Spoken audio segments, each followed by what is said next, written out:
जो बात ईशान सभी को नहीं कह पाया वो बात समृद्ध के जरिए सभी को पता चल जाएगी, तो सभी को लगने वाला है बहुत बड़ा झटका। नमस्कार, मैं हूं संदीप पंड्या और आप देख रहे हैं मेरा चैनल सीरियल और संदीप। अभी तक आपने मेरे इस चैनल को सब्सक्राइब नहीं किया है तो मेरी आप सबसे गुजारिश है कि कृपया सब्सक्राइब कर लीजिए, बेल आइकन को दबा दीजिए ताकि आपको वीडियोस के नोटिफिकेशंस मिलते रहेंगे और आप सीरियल के मजेदार टर्न्स और ट्विस्ट के बारे में जानकारी हासिल करते रहेंगे। गुम है किसी के प्यार में सभी बहुत रो रही है, परेशान है। उसके परिवार के सारे सदस्य चले गए हैं, लेकिन शुक्र है कि उसकी एक बहन यानी कि हरिणी जो है वो बच गई है। उसकी सांसें चल रही है। हालांकि डॉक्टर को आश्चर्य हो रहा है कि पहले तो जब चेक किया तब तो ऐसा लग रहा था कि ये मर गई है, लेकिन अब अचानक इसकी सांसें कैसे चलने लग गई। लेकिन ऐसा होता है कई बार।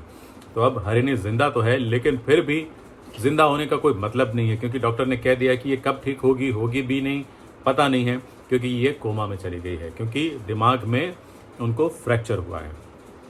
तब वो कोमा में रहेगी तो सभी के लिए और ज़्यादा ये दुख की बात है। ये बात ईशान के ज़रिए रीवा को भी पता चली है और रीवा को भी अफसोस हो रहा है, और रीवा के ज़रिए अक्का साहब को भी ये बात पता चली है।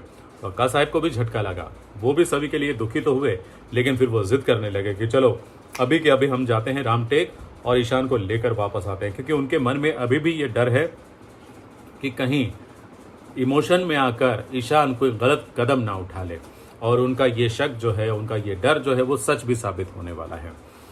इस दौरान अस्पताल में ईशान ने कई बार सभी को सच्चाई बताने की कोशिश की कि कहीं ना कहीं मैं भी जिम्मेदार हूँ, मैं वहाँ पर पहुँच गया था। हालांकि ईशान ने पहले भी फ़ोन भी किया था, लेकिन तब सभी फ़ोन पर वो बात नहीं सुन पाई थी। फिर बाद में उसने 2-3 बार कहने की कोशिश की, लेकिन हर बार कुछ ना कुछ ऐसा हो जाता था जिसके कारण वो कह नहीं पाता था। पहली बार जब कोशिश की तब डॉक्टर बाहर निकल के कुछ कहने लग गए, तब नहीं कह पाया।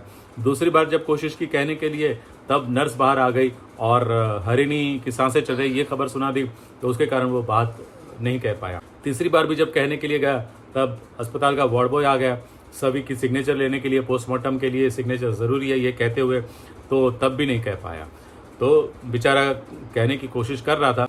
हालांकि उसने रीवा को कह दिया कि कहीं ना कहीं मैं भी उतना ही जिम्मेदार हूँ, लेकिन वो सभी को नहीं कह पाया है। और अब सभी जो है गुनहगार की शिनाख्त करने के लिए पुलिस स्टेशन जाएगी, वहाँ वो समृद्ध को देखेगी, उस पर बंदूक भी दागेगी। हालांकि गोली वो मारेगी इस बात की संभावना बहुत कम है, क्योंकि वहाँ इतने सारे लोग हैं और इतने सारे लोगों के बीच बंदूक चला पाना मुश्किल तो होगा ही होगा। लेकिन समृद्ध जो है जाते जाते सभी को वो सच्चाई बता देगा जो ईशान कहने की कोशिश कर रहा है, तो सभी को झटका तो लगेगा। तो ईशान और सभी के बीच आगे क्या हो सकता है? क्या लगता है आपको कि ये बात उनकी शादी तक कैसे पहुंचेगी? आप हमें लिखकर ज़रूर बताएं।